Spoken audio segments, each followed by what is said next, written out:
Ternyata dalam sejarahnya, Ka'bah sudah beberapa kali runtuh dan terbakar. Ada yang disebabkan oleh bencana alam seperti banjir, dan ada juga yang disebabkan oleh peperangan.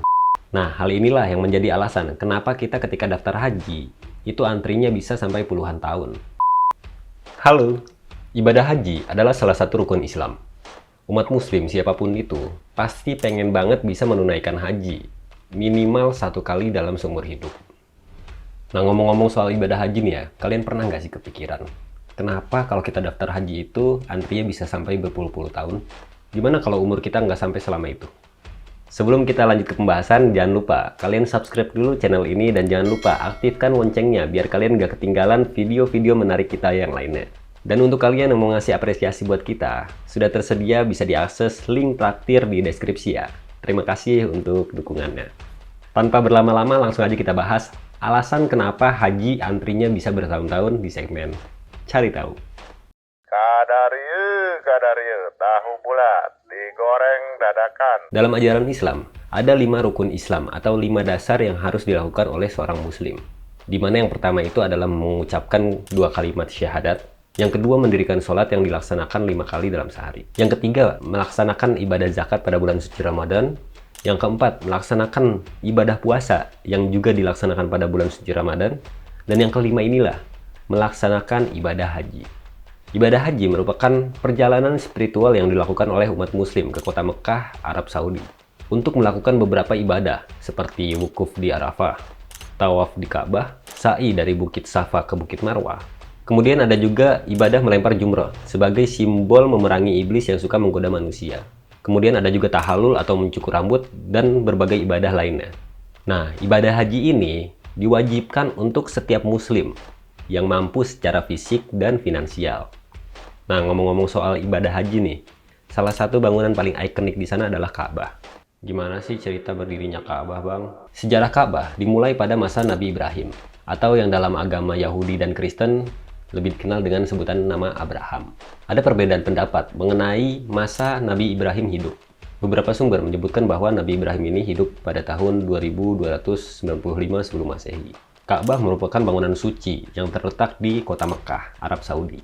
Nabi Ibrahim diperintahkan oleh Allah untuk membuat Ka'bah sebagai tempat ibadah yang akan dikunjungi oleh umat manusia. Ternyata dalam sejarahnya, Ka'bah sudah beberapa kali runtuh dan terbakar. Ada yang disebabkan oleh bencana alam seperti banjir, dan ada juga yang disebabkan oleh peperangan setelah kematian Nabi Muhammad.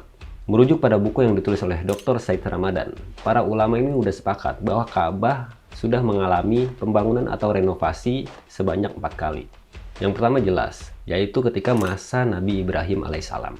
Ka'bah dibangun oleh Nabi Ibrahim beserta anaknya, Nabi Ismail. Saat itu Ka'bah dibangun setinggi 7-9 hasta. Satu hasta itu sekitar 40 cm. Jadi perkiraan saat itu tinggi Ka'bah hanya 3-4 meter. Nah, saat itu Ka'bah itu baru berupa tumpukan batu-batu yang disusun aja. Nah, kemudian pembangunan yang kedua ini terjadi pada tahun 605 Masehi. Tepatnya 5 tahun sebelum Nabi Muhammad mendapatkan wahyu pertamanya. Sebelum Nabi Muhammad diangkat menjadi nabi. Jadi pada saat itu ada banjir bandang yang menerjang kota Mekah yang menyebabkan sebagian dinding Ka'bah ini roboh. Nah, Nabi Muhammad yang saat itu berumur 35 tahun turut serta bersama-sama suku Quraisy bergotong royong untuk memperbaiki Ka'bah. Nah, ada cerita menarik nih pada saat renovasi tersebut. Cerita yang menjadi bukti betapa bijaknya Nabi Muhammad. Jadi saat pembangunan itu, Hajar Aswad itu kan dipindahkan sementara biar mempermudah pembangunan ulang Ka'bah. Nah, setelah selesai, para pemimpin suku ini berselisih, meributkan siapa yang berhak mengembalikan Hajar Aswad ke tempatnya. Siapa di antara mereka yang mendapatkan kehormatan untuk mengembalikan Hajar Aswad ke tempatnya. Oh iya, sebagai tambahan ya, Hajar Aswad itu adalah sebuah batu yang dipercaya berasal dari surga dan sudah berada di Ka'bah sejak pembangunan pertamanya, yaitu pada masa Nabi Ibrahim alaihissalam. Makanya Hajar Aswad ini sudah dianggap benda sakral. Bahkan sejak sebelum Nabi Muhammad ini mendapatkan wahyu pertamanya. Sejak Nabi Muhammad belum menjadi nabi. Nah, pada saat para pemimpin suku ini masih berselisih, belum dapat solusi, belum dapat jalan tengahnya. Nah, Nabi Muhammad ini mengusulkan agar Hajar Aswad ini diletakkan di atas lembar kain. Kemudian, perwakilan dari suku-suku yang berselisih tadi, masing-masing memegang ujung kain, yang kemudian bersama-sama mengangkat Hajar Aswad dan menaruhnya kembali ke tempat asalnya. Ide yang brilian banget. Dan pada akhirnya para pemimpin ini setuju dengan usul Nabi Muhammad. Nah, pada pembangunan kedua ini, Ka'bah ditinggikan menjadi 18 hasta atau sekitar 8,1 meter. Oh ya, sebagai informasi nih, menurut beberapa sumber, pondasi pada pembangunan masa Nabi Muhammad ini mengubah posisi dari pondasi yang dibangun oleh Nabi Ibrahim. Nah, kok bisa gitu? Jadi, pembangunan dan renovasi Ka'bah saat itu kan diinisiasi oleh para pemimpin suku Quraisy. Nah, rancangan mereka itu memang mengubah pondasi dan posisi dari bangunan sebelumnya yang dibangun oleh Nabi Ibrahim alaihissalam. Nabi Muhammad mengetahui hal itu, tapi memilih tetap mengikuti rancangan yang dibuat oleh para pemimpin suku Quraisy karena mendahulukan kepentingan masyarakat secara luas. Nah, dari sini kita sepakat dulu ya. Untuk pembangunan pondasi pada masa Nabi Ibrahim itu kita sebut aja pondasi Nabi Ibrahim. Sedangkan pondasi yang berubah pada masa Nabi Muhammad ini kita sebut aja dengan nama pondasi Nabi Muhammad. Gua garis bawahi seperti ini karena ini bakal berkaitan pada pembangunan dan renovasi selanjutnya. Nah, pembangunan ketiga ini terjadi pada tahun 683 Masehi, beberapa tahun setelah wafatnya Nabi Muhammad. Saat itu terjadi peperangan antara Khalifah Yazid bin Muawiyah dengan Abdullah bin Zubair di kota Mekah. Saat itu Abdullah bin Zubair yang menguasai kota Mekah diserang oleh pasukan Khalifah Yazid bin Muawiyah. Akibat peperangan itu, Ka'bah rusak parah. Setelah perang berakhir, Ka'bah direnovasi kembali oleh Abdullah bin Zubair sesuai dengan pondasi Nabi Ibrahim. Jadi yang awalnya itu pondasi Nabi Ibrahim, kemudian diubah menjadi pondasi Nabi Muhammad, kemudian sekarang diubah lagi menjadi pondasi Nabi Ibrahim. Kemudian pembangunan tempat itu terjadi 9 tahun setelahnya, tahun 692 Masehi. Abdul Malik bin Marwan, penguasa Syam, atau yang saat ini lebih kita kenal dengan daerah Yordania, Suriah, dan Libanon, melakukan pengepungan pada pasukan Abdullah bin Zubair di kota Mekah selama 6 bulan lamanya. Dan lagi-lagi Ka'bah terkena dampak peperangan tersebut. Terjadi kerusakan dan kebakaran yang disebabkan oleh peluru lontar dari pasukan Syam. Setelah Abdullah bin Zubair ini wafat dan Abdul Malik bin Marwan ini naik tahta menjadi seorang khalifah, Ka'bah direnovasi kembali oleh khalifah yang baru, tapi berdasarkan pondasi Nabi Muhammad SAW. Jadi yang awalnya pondasi Nabi Ibrahim, kemudian diubah oleh kaum Quraisy menjadi pondasi Nabi Muhammad, kemudian diubah lagi oleh Abdullah bin Zubair menjadi pondasi Nabi Ibrahim lagi, dan kemudian sekarang diubah lagi oleh Abdul Malik bin Marwan menjadi pondasi Nabi Muhammad. Nah, sebenarnya pada masa Khalifah Harun ar-Rasyid sempat ada wacana nih untuk merenovasi kembali Ka'bah, mengembalikannya pada pondasi awal, yaitu pada pondasi masa Nabi Ibrahim alaihissalam. Tapi hal itu dicegah oleh para ulama dengan pertimbangan dikhawatirkan Ka'bah ini akan jadi ajang bongkar pasang penguasa setelahnya, penguasa setelah Khalifah Harun ar-Rasyid. Nah, sejak saat itu bangunan Ka'bah udah nggak pernah tuh diganti-ganti lagi pondasinya. Jadi yang saat ini berdiri ini sampai sekarang adalah pondasi pada masa Nabi Muhammad. But God Almighty destined that the final stone that was to be laid would not be from the material of this world, but instead a stone directly from the heart of paradise. The angel Gabriel then brought the stone down to Abraham, who proceeded to put it in its proper place. It is said that when the stone first came down, it was a pure white color. But due to the impurities of this world and the sinfulness of man, the stone slowly began to fade and eventually turned black. Nah, kita kembali lagi nih ke pembahasan haji. Sebenarnya ada dua macam ziarah yang dilakukan oleh umat Islam, yaitu haji dan umrah. Apa bedanya, Bang? Umroh disebut juga sebagai haji kecil. Perbedaan umroh dan haji ini terletak pada waktu dan tempatnya. Dibandingkan umroh, rangkaian ibadah haji ini waktunya lebih panjang. Rangkaian ibadah umroh hanya perlu waktu 9-14 hari, sedangkan ibadah haji itu sampai sekitar 40 hari. Nah, selain itu, perbedaan lainnya itu terletak pada waktu pelaksanaannya. Untuk umroh ini, waktunya fleksibel, bisa dilakukan kapan aja sepanjang tahun, dan hanya dilakukan di kota Mekah. Sedangkan ibadah haji ini hanya bisa dilakukan pada waktu tertentu, yaitu pada tanggal 8 sampai 12 Dzulhijjah pada kalender Islam, dan tempat pelaksanaannya sampai keluar kota Mekah. Nah, hal inilah yang menjadi alasan kenapa kita ketika daftar haji, itu antrinya bisa sampai puluhan tahun. Apa hubungannya, Bang?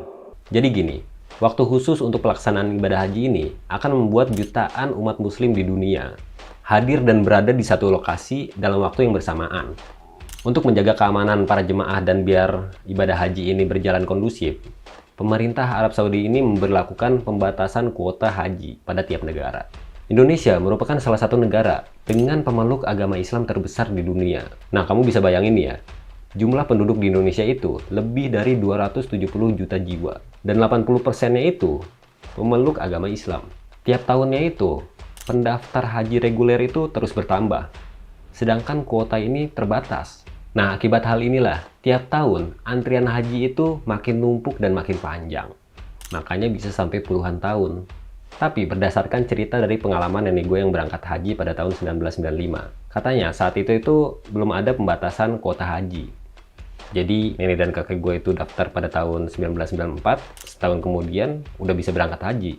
Gue udah cari info nih tentang pembatasan kuota haji ini dimulainya sejak kapan. Tapi ya sampai saat ini gue belum nemuin nih.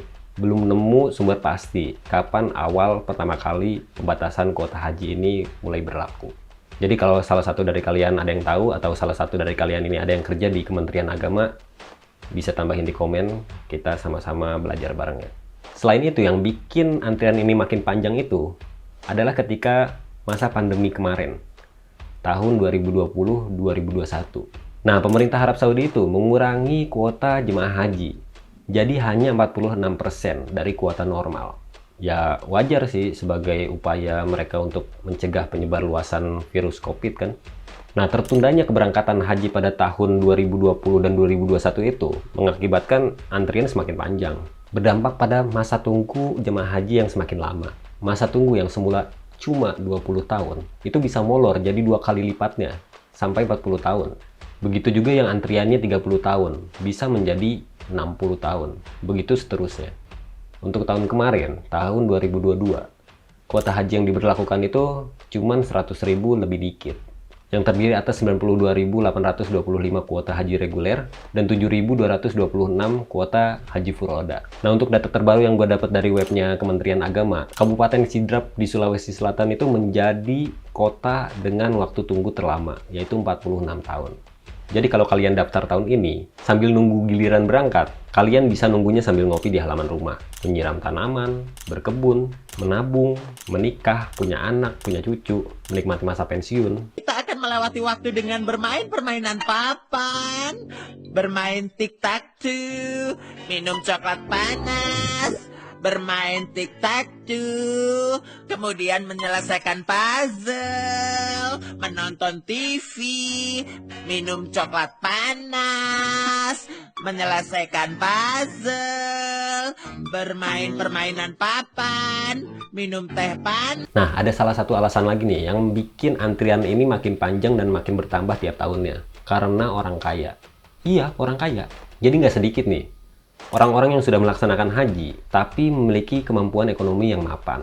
Jadi dia daftar lagi untuk ibadah haji yang kedua, ketiga, keempat, kelima, dan seterusnya. Otomatis hal itu yang membuat waiting list ya semakin panjang. Tapi ya nggak masalah sih, mereka yang punya duit ya. Nah, ada beberapa solusi nih buat kalian yang mau naik haji pas masih kuat fisik. Atau buat kalian yang nggak mau nunggu terlalu lama untuk berangkat haji. Pertama, buat kita-kita yang kondisi ekonominya pas-pasan, kalian bisa daftar sesegera mungkin dengan estimasi biaya cuman 55 juta aja. Setelah itu kita bisa doa bareng-bareng biar pemerintah Arab Saudi ningkatin fasilitas di sana, biar daya tampungnya semakin besar. Kemudian bisa menambahkan kuota haji untuk negara Indonesia. Amin. Yang kedua, buat kalian yang diberikan anugerah ekonomi yang mapan, alias punya uang yang banyak, selamat. Kalian bisa memilih dua opsi ini. Opsi yang pertama, tadi pas gue jelasin dikit tentang kuota haji itu kan gue sempat nyinggung nih, ada haji reguler dan haji furoda. Nah, buat kalian yang punya rezeki lebih-lebih ini, bisa banget pakai jalur haji furoda atau haji khusus. Dengan daftar jalur haji furoda, kalian bisa langsung berangkat haji pada tahun yang sama saat mendaftar. Wow! Nah, persyaratan untuk bisa daftar haji furoda ini cukup mudah. Kalian cukup memastikan tabungan kalian berisi minimal 9 digit angka. Ya karena biaya pendaftarannya cuma 28 juta lebih dikit, lebih 300 juta. Nah, untuk opsi yang kedua, kalian juga bisa pilih pakai jalur haji plus. Nah, untuk jalur haji plus ini kuotanya tetap terbatas, tapi setidaknya antriannya lebih pendek daripada haji reguler. Kalian cuma perlu nunggu 5-9 tahun sampai giliran kalian diberangkatkan. Nah, untuk biayanya ini lebih ekonomis dibandingkan haji furoda. Biayanya hanya sekitar 160 juta. Ya tapi tergantung juga dari agen haji yang kalian pilih. Karena beda agen ya beda juga tarifnya. Tapi ya setidaknya lumayan lah setengah harga dari haji furoda. Jadi kalian pilih haji jalur mana nih? Reguler, furoda, atau haji plus? Tapi yang terpenting, kita terus berusaha dan terus berdoa. Berdoa semoga kita bisa menunaikan ibadah haji minimal 1 kali seumur hidup. Amin ya robbal alamin. Oh ya, walaupun kalian tahun ini belum bisa berangkat atau belum bisa daftar haji, kita masih bisa loh melakukan ibadah yang lebih murah. Cuman dengan minimal 3 juta rupiah aja, kita bisa ikut melaksanakan ibadah kurban pada saat Hari Raya Idul Adha nanti. Insya Allah dengan pengorbanan kecil akan membuka banyak pintu-pintu rezeki lain, sehingga kita bisa melakukan ibadah dan pengorbanan yang lebih besar. Amin ya robbal alamin. Sekian penjelasan kali ini tentang ibadah haji di segmen Cari Tahu. Jangan lupa kalian bisa tambahkan di komentar jika ada yang salah atau kurang dari penjelasan tadi. Terima kasih sudah menonton. Jangan lupa like, komen, dan subscribe. See you.